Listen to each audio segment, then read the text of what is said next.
Hey everyone, welcome back to our channel. If you're new here, please subscribe. I'd really love that. If you're returning, how you doing? Okay, we've got a lot to talk about. And first thing is first, what in the hell did 46 say? Because I think I heard what he said, but maybe I didn't hear it correctly.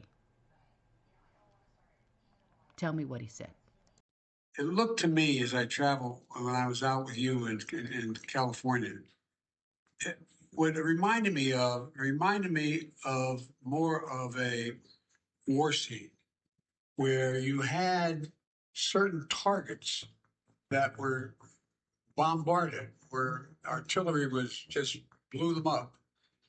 No, with no rhyme or reason. In other words, you'd have this fire going crazy and burning everything down and three houses being fine. Nothing's happening. Or neighborhoods that were still green, and next to a place that, for example, we're just looking at a Secret Service house that was out there.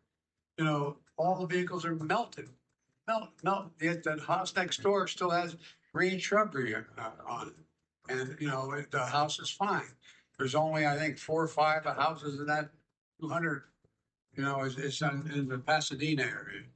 But my generic point is, it's almost like it's a battle scene. But Mr. President, we saw that in South Carolina, North Carolina, Georgia, and Florida with hurricanes. Yeah. This is also the nature of, to your point, this changing climate, these extreme. Now this should frighten the hell out of everybody. Listen to what Newsom says about his Marshall Plan. Sounds more like a martial law plan to me. Over the course of the next several years, Los Angeles will be host to the World Cup, and then the Super Bowl, and then the Olympics. With this rebuilding effort needing to take place, is LA going to be ready for all of those global events?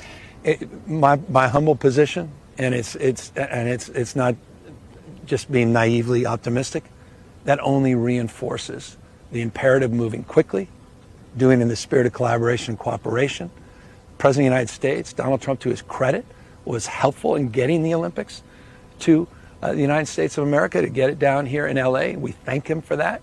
This is an opportunity for him to shine, for this country to shine, for California and this community to shine. The opportunity with all of that and all that opportunity and that pride and spirit that comes from not just hosting those 3 iconic games and venues, but also the opportunity, I think, to rebuild at the same time. And that's why we're already organizing a Marshall Plan. We already have a team looking and reimagining LA 2.0, and we're making sure everyone's included, not just the folks on the coast, people here that were ravaged by this disaster. You just said you're organizing a Marshall Plan for the rebuilding of California. What is that Marshall Plan? Tell us about this Marshall Plan. We're just starting to lay out. I mean, we're still fighting these fires. So we're already talking to city leaders. We're already talking to civic leaders. We're already talking to business leaders and nonprofits. We're talking to labor leaders. We're starting to organize how we can put together a collection of individuals on philanthropy for recovery, how we can organize the region, how we can make sure that we are seeking federal assistance for the Olympics more broadly, but also federal assistance for the recovery efforts, and how we can galvanize the community with folks that love this community to really develop a mindset so that at scale we're dealing with the scope of this tragedy and responding to it at scale with efficiency, like the executive order I talked about, time value of delivering projects, addressing building codes, addressing permitting issues, and moving forward to rebuilding and being more resilient. Now you remember who Pat Boone is, right? He's an actor from way back when, and he has some really good points. I want you to give him a listen, okay, and see what you think. Hello, neighbor. Your friend Pat Boone here again.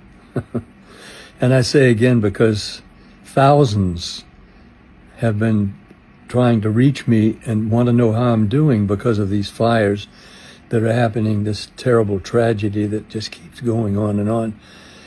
And I'm gratified by that. Thank you for your concern, and I share it completely for all the people who are losing everything and then don't know where to go or how to start again.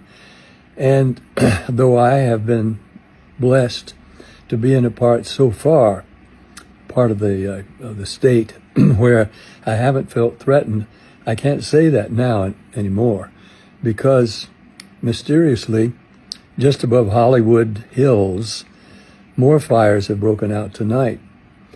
And it's causing me to wonder, and that's why I want to think out loud with you for a minute. If I were a terrorist coming into this country illegally, and there are at least a couple of 100,000 that our government tells us do exist in this country, and I don't want to be an American, and I am not here because I love America, but because really I'd like to do something like 9/11 and hurt America, if not destroy it. If I were such a person, how would I go about it? Would I want to try to bring down huge buildings with bombs, or might I do something much easier? Might I just go with the wind blowing somewhere with a blanket saturated in kerosene and strike a match, let it bloom and blossom, catch the wind, and then leave? No fingerprints, no evidence. And then sit back and watch on television and laugh as the winds do the rest of the dirty work. Would that not occur to me? And as it's happening now in place after place after place, including right now, just above me in the Hollywood Hills, it's conceivable that this could actually happen.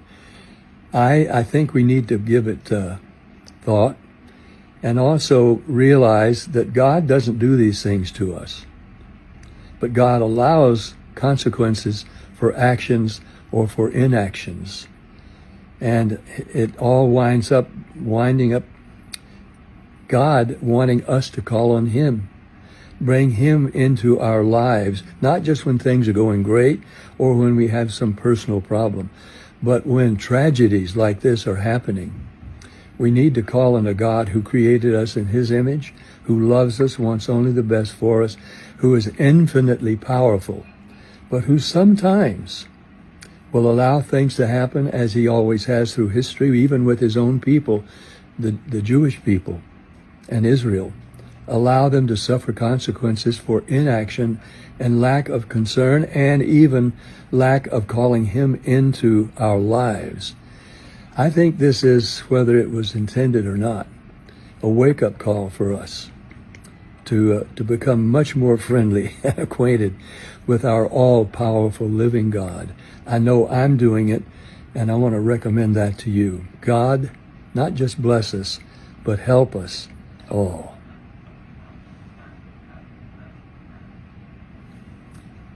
Okay, so let's see what that looks like. That was very good. They're just off the cuff, of course. Let's see. It couldn't have been scripted any better.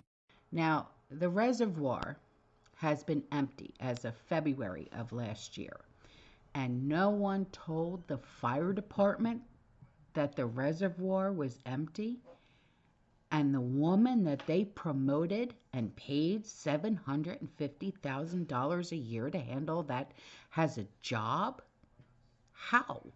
This was supposed to be the water to put out the Palisades fire. This is the Santa Ynez Reservoir. It's the water supply basically for the Palisades. When they first started fighting the Palisades fire, they ran out of water extremely quickly. Wednesday, 3 a.m., they were basically out. And there's been a lot of talk on why this happened. So how long has this reservoir been empty for? Since February of last year. There was no communication from the Department of Water and Power to LAFD that there was a water supply issue. The firefighters, when they started fighting the fires, no one informed them that the reservoir was empty. This reservoir holds 117 million gallons of water. The fire department was using a water supply from 3 backup tanks, each one only holding 1 million gallons of water. They say it's closed for maintenance to repair the lid that's on top of it. I don't know a lot about reservoir maintenance, but there's literally no construction materials or vehicles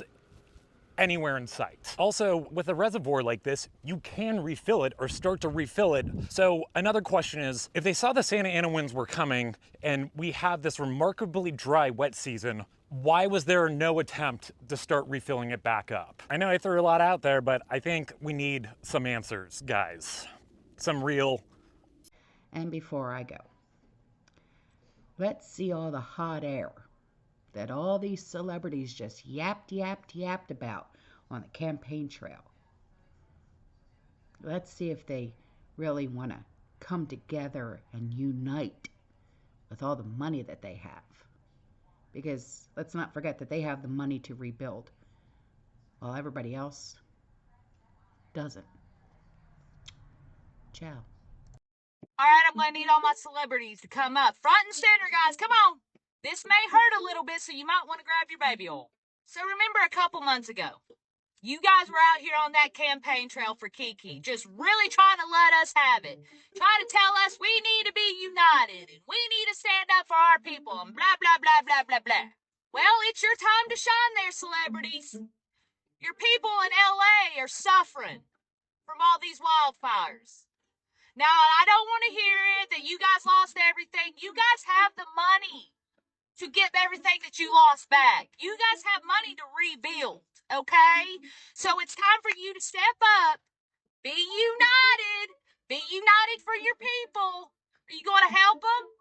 Are you guys going to help donate and raise money and give money to all the people that live in LA who can't afford to rebuild, who can't afford to get everything they lost back? You guys going to help? You know, it'd really be a shame if y'all didn't stand up to your words that you sat there and spewed all those months. Really be a shame.